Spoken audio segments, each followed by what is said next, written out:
Ibadah Kamis Putih akan dilaksanakan pada hari Kamis tanggal 2 April 2026 jam 6 sore.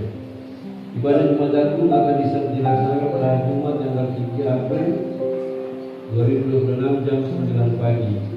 Ibadah perjamuan kudus akan dilaksanakan pada hari Jumat tanggal 3 April 2026.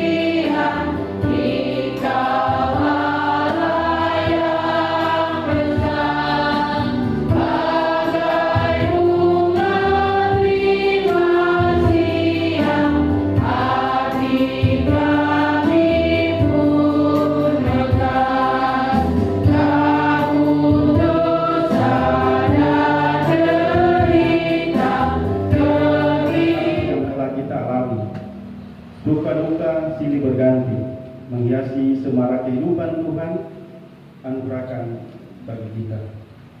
Namun kita perlu menyadari bahwa semua itu boleh kita lewati hanya karena kuasa dan kehendak Tuhan dalam anugerah dan kasih sayangnya yang ajaib. Untuk itu di saat ini kami datang kepadamu ya Tuhan. Kami mengucap syukur untuk kebaikan-Mu dalam perjalanan hidup kami selama sebulan yang telah kami lalui.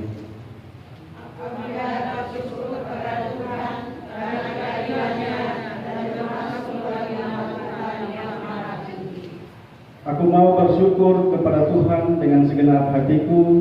Aku mau menceritakan segala perbuatan-Mu yang ajaib.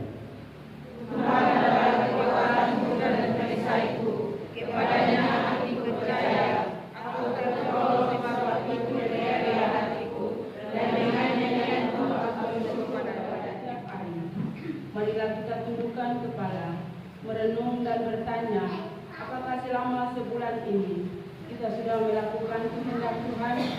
Kita telah berbakti baginya lewat tanggung jawab kita. Apakah kita telah berbuat baik kepada sesama kita, seperti Allah telah memperlakukan kita?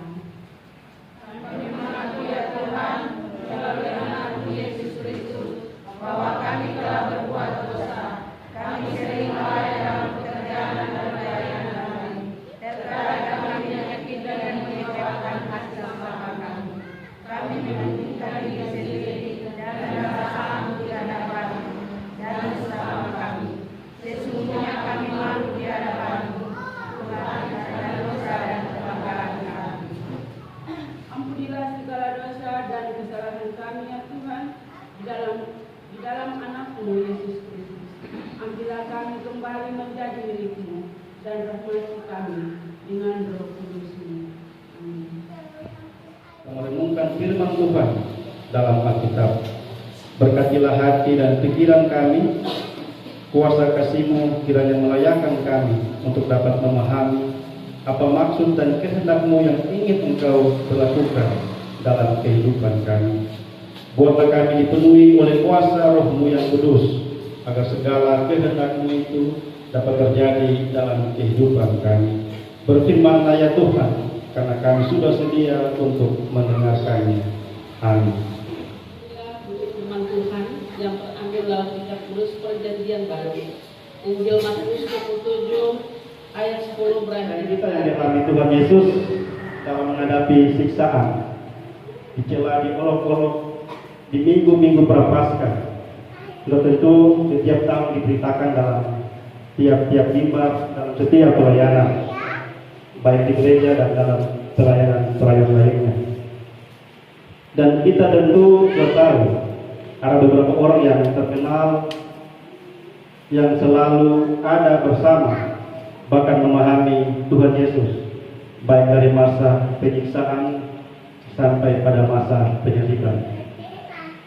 Sebagaimana pemberitaan firman Tuhan di saat ini di dalam Matius pasal 27 ayat 10 sampai ayat yang ke-11.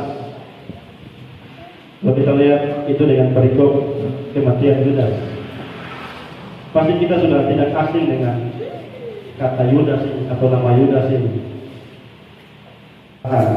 Sedangkan pertobatan berasal dari kata Yunani metanoeo, yang berarti perubahan hati dan pikiran yang disertai tekad untuk meninggalkan dosa serta berbalik kepada Allah. Artinya pertobatan sejati yang merupakan bagian dari duka cinta ilahi akan membawa seorang kepada pengakuan dosa, pengampunan dan pemulihan hubungan dengan Tuhan. Mengapa Yudas melakukan sebuah tindakan yang berakhir dengan penyesalan? Kalau kita lihat bahwa ternyata dalam konteks kehidupan bangsa Yahudi pada saat itu, mereka melihat penerapan yang muncul sejak pembuangan di Babel ratusan tahun yang lalu.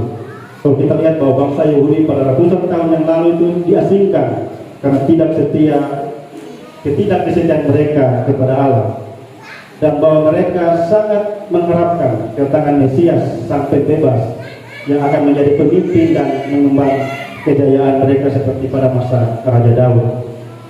Jadi pemberitaan tentang pembebas ini sudah dinubuatkan kalau kita lihat dari kitab-kitab di Perjanjian Lama, bahwa akan datang Mesias sang pembebas.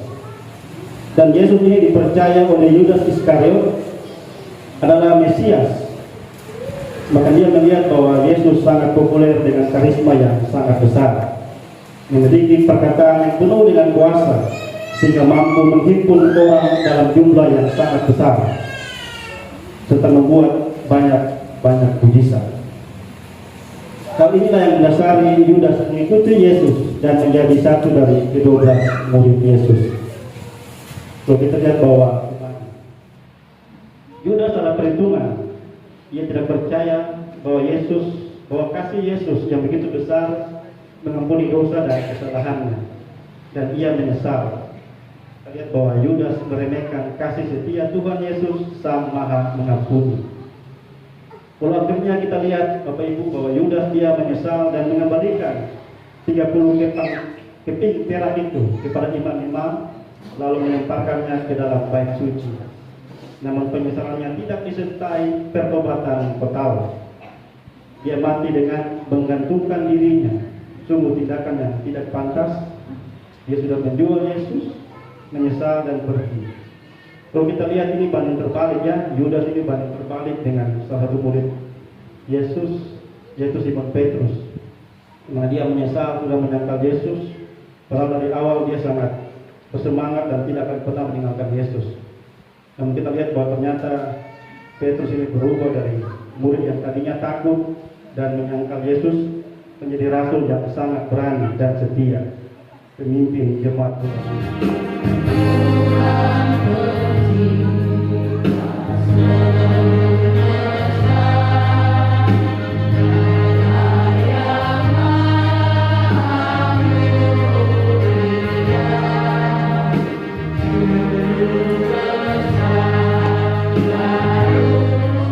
Keluarganya ya Tuhan, yang merupakan bagian terpenting sebagai penopang kehidupan hamba dalam melaksanakan tugas pelayanan, agar supaya mereka selalu kedatangan.